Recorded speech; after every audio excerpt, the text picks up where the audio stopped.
Y ha llegado él, como cada día, el señor Daniel Aprile, con un tema que está preocupando y mucho. Sí, muchísimo. A los productores de la zona centro de la Argentina, fundamentalmente los que están en el agro, en la agricultura, en la campaña de soja y maíz, fundamentalmente porque falta agua. No ha llovido cuando tenía que llover. Yo diría que la primera... A ver, cerró 2017, cerró el año noviembre-diciembre con 100 milímetros menos de los que se necesitaban para encarar la campaña agrícola. Sí. Primer punto. Y además en los primeros días del mes de enero, en estos primeros 15 días, el agua no fue suficiente y no cayó en los lugares que hacía falta porque... ¿Qué ha cambiado con los últimos tiempos? Vos antes lo que ocurría es que vos decías, bueno, va a llover. Y decías, bueno, va a llover, qué sé yo, va a llover en Pergamino, en toda la zona que es norte de la provincia de Buenos Aires, y están pronosticados unos 50 milímetros. Sí. ¿Qué cambió con hoy?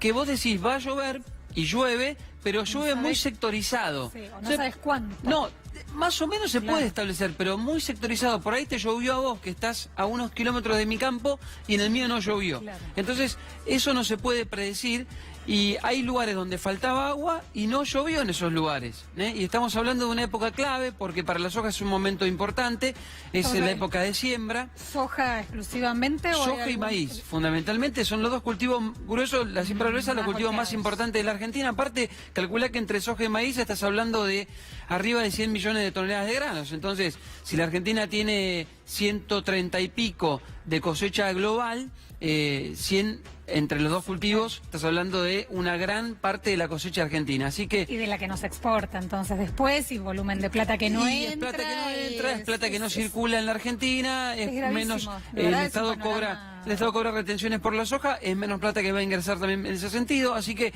es preocupante. Preocupante más que nada porque se mueve mucho dinero en esta economía, en la zona centro del país, básicamente por la campaña de granos. Entonces eso puede llegar a verse mermado en algún punto. Se iban a sembrar 18.200.000 hectáreas de soja, era la primera estimación hace muchos meses. Se sembraron un poquito menos de 18. ¿Por qué? Porque faltó agua, porque no había lluvia. El maíz no va a tener el rinde que tuvo en la campaña pasada, en torno a 8.000 kilos en la zona centro, seguramente los tenga por debajo de los 7.000. Es decir, vamos a cosechar menos granos en la Argentina y esto se debe fundamentalmente a una cuestión climática. Digo, y hay ya expertos que estén... El cambio climático ya nos ha invadido, estamos sumergidos en eso y tendríamos que tener la conciencia como para ya convocar grupos de expertos para decir, bueno, a ver, esto va a cambiar. Donde antes se inundaba... ahora no llueve, donde antes no llovía, ahora se inunda, porque de hecho el cambio climático está provocando eso y se van a tener que replantear estas cuestiones. Es que es impredecible. En la provincia de La Pampa hay un campo que está mitad inundado, mitad inundado y mitad seco. Es ridículo. Es imposible, es una cosa que nunca se vio en la historia. Es realmente muy raro lo que pasa con el clima, con el estado del tiempo y con el clima. El cambio climático, a ver, yo no soy un experto en meteorología, pero hay muchos técnicos vinculados a la producción agropecuaria que lo que dicen es que el cambio climático, medido el tema climático como un periodo de mucho tiempo... Si no el tiempo del día, no el estado del tiempo, el clima, exacto, que ha cambiado en la Argentina, en la zona centro del país, que ha beneficiado en cierto punto al agro, porque en muchos lugares donde antes no había posibilidad de sembrar, estamos hablando de que la Pampa húmeda históricamente era una zona ganadera. Históricamente las vacas estaban en la provincia de Buenos Aires y en La Pampa. Bueno, hoy por hoy esas zonas son básicamente agrícolas. La ganadería se corrió hacia el NEA y hacia el NOA.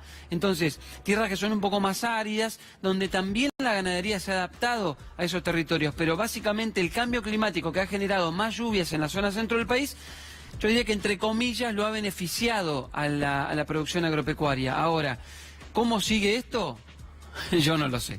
Yo no tengo la respuesta. A priori, los próximos 15 días de enero no van a ser llovedores. Va a haber alguna otra lluvia dispar del mes de febrero, pero no resuelve el problema que ya generó la falta de agua. Por más que llueva ahora, ya no se recupera lo que se perdió en diciembre y en los primeros días del mes de enero. Bueno, el escenario. Gracias, Dani. Gracias.